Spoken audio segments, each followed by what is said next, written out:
What is up, everybody? This is Christian and this is Anastasia. This week on the vlog, we are going to be doing some story time about Aria, our daughter who passed. We're coming upon her year birthday. Really going into more detail about how it all went down. We've never told you that, and now a year deep, it sounds like a good time to be able to do that and to be in the best place to do that. Let's get to it.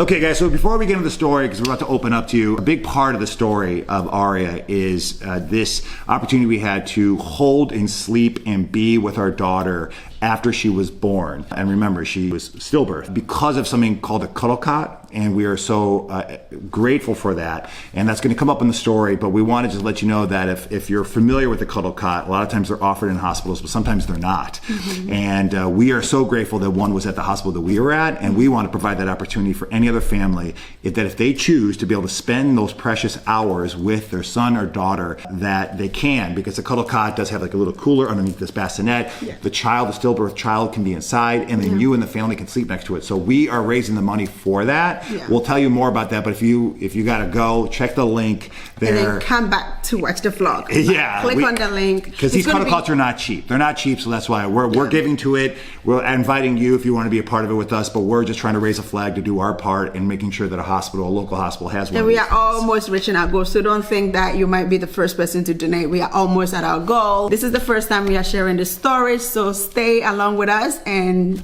let's talk about what happened from beginning to the end. Okay, babe, so we have never told the story. We have talked about other things, the emotional part, the organizations we've worked with on different vlogs. You'll see the clicks up there. Yeah. But we want to get to a place. We're coming up on the year anniversary of her birth, and October is the awareness month for pregnancy loss.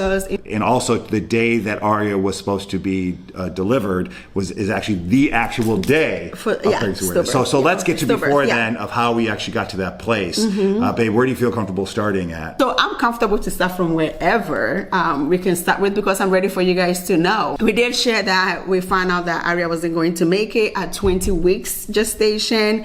Did we know before that? We had no clue. Everything before that was perfect. Pregnancy was fine. I had no health issues.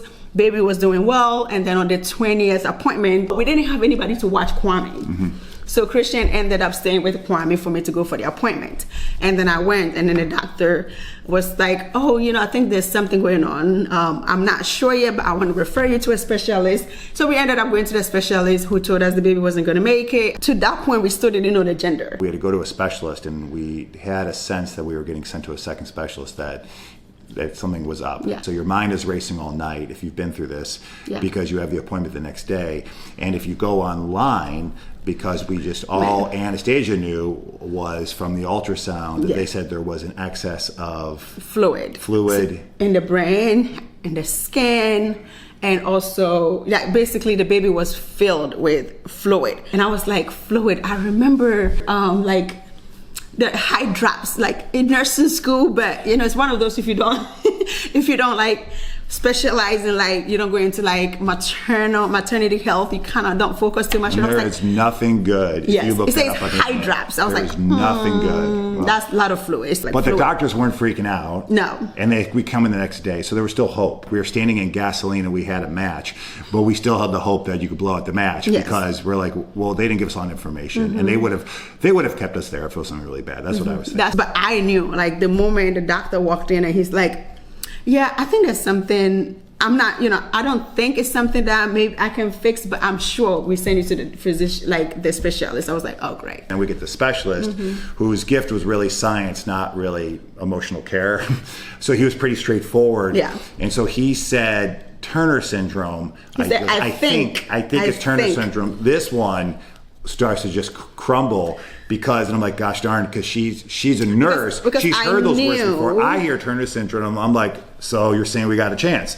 So she hears Turner syndrome. She knows. I'm just saying, because it's only like, I think 1% or a few percentage of girls who has Turner syndrome survive. And so even surviving, there's a lot of health issues that comes with that. And I think that's when we found out that she's a girl. Yes, actually he said, I think it's Turner syndrome. Then that's when I figured it was a girl, because Turner syndrome only occurs with girls. Anyone who's been in a situation where the doctor's revealing to you really tough news, you're kind of frozen, and I'm not picking up everything he's putting down. Maybe you were, but that's why I asked the sister, so what are you saying? I tune out the moment he said Turner syndrome. Like, I tune out. I said, in my head, maybe to calm myself down, automatically I was like, the baby's not going to make it. Like, now it doesn't mean every single girl who has Turner syndrome doesn't survive. No, Again, there's a few percentage that survive, but my mind went to the baby's not going to make it, because the way he explained it, he's like, there's a lot of fluid, there's so much fluid. Like, he kept emphasizing on so much fluid, and I was like, yeah, he's like high drops, and I was like, but he kept it going on and on and on, and so finally, because I just need stupid talk because I don't know science, so I'm just like, what are you saying? And he would say it again, and I was like, no, is our baby going to make it? Yeah. And then it took him to that. Yes. After like the fifth Christian time has of him to, like, get saying, that out of him. No, she's not. And I was like, what the? And your world just go upside down, Yeah. and you're just stuck in this room. And he says, I'll give you a little bit of time And here. then- I was like, no, don't give me more time. Tell me what exactly is going on and what's going to happen and what right we need now. to do. He said, I'll give you guys a moment. And then the tech person was like, here's a tissue, while she's like minding her own business. Like, not even like, I'm so sorry. Like, nothing really came out of her mouth either. Like, Because they see this, I guess, probably all the time. But I always believe that it doesn't matter how many deaths you've seen. You could be a funeral home director. It doesn't matter. Individually, you need to treat everybody like you have to care. I said to whoever the nurse was, not the doctor, I said, and I said I need a doctor's note. She's like, oh, okay. And then they came back with one day, like that day, and said, oh, the doctor gave you today off. I was like, what do you mean? Like, I need proof. Like, I need some time off. I need to go home. We need to go home and just think this through. And then she's like, all right, I'll be back. And then she came back. She's like, yeah, he gave you 3 days. And every time she leaves, we're just standing there by ourselves in front of this desk while there's other people passing by. So the whole thing is just awkward, to say the least. We had a doctor in the parish. Yeah. He went to bat for us, and he got us in with another specialist whose gift was science and bedside manner. We were fortunate to actually have that parishioner, the doctor, he's also OBGYN, to actually give us a second opinion, because we were like, we're not sure, we need a second opinion. Because the previous doctor that we just mentioned, the one that told us the baby wasn't going to make it, told us point blank, I am so sorry. You might have to go through the entire 9-month pregnancy and deliver, and the baby is going to pass away within 24 hours. The second doctor that Christian just talked about was so nice. She did her own ultrasound, and she said to us, I am not sure what you heard, but I don't think the baby is going to last more than 2 weeks. So it was just, we appreciated the fact that we had the opportunity to come home and know that we didn't have enough time. But if we had left the first doctor without advocating for ourselves, then we probably would have been living our life thinking that the baby is not going to survive, but after we deliver.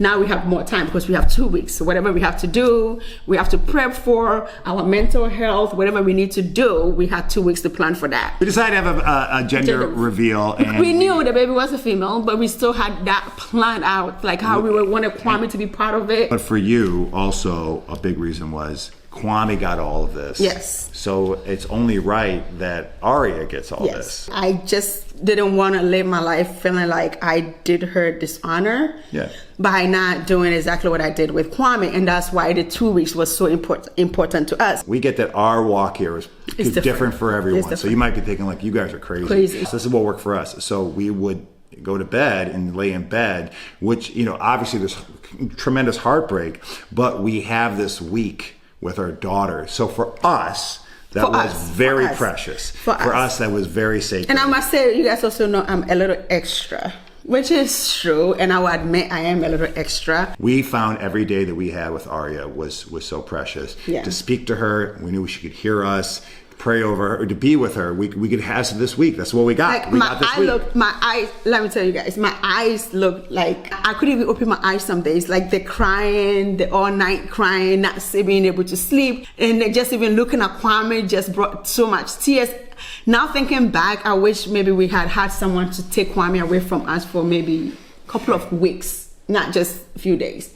because then Kwame made me cry more because I'm like, oh my gosh, our daughter was here. Long story short, we ended up doing the gender reveal at the park. We went to the mall, we bought matching t-shirts with her name, and all of us, Kwame wore it. For us, that was very healing and very joyful. I mean, we had smiles on our face. We knew why we were doing it, not to revel in sadness, but to revel in gratitude. But then I had to go to the doctor's office every single week to make sure that to make sure the baby was still there and that the baby hadn't passed for too long where I can get infection. So we went the following week, the baby, Aria still had a heartbeat. Then we went the following week, and then that's when the doctor said, I am so sorry, there's no heartbeat. So guys, if you can remember back our story, if we had waited for 9 months, we wouldn't have been able to prep any of the things that we prepped for. She told us that, and she said, go home and think about it. You don't have to deliver today or tomorrow. And somebody might ask, why didn't you guys decide to have like either an abortion or whatever the situation was?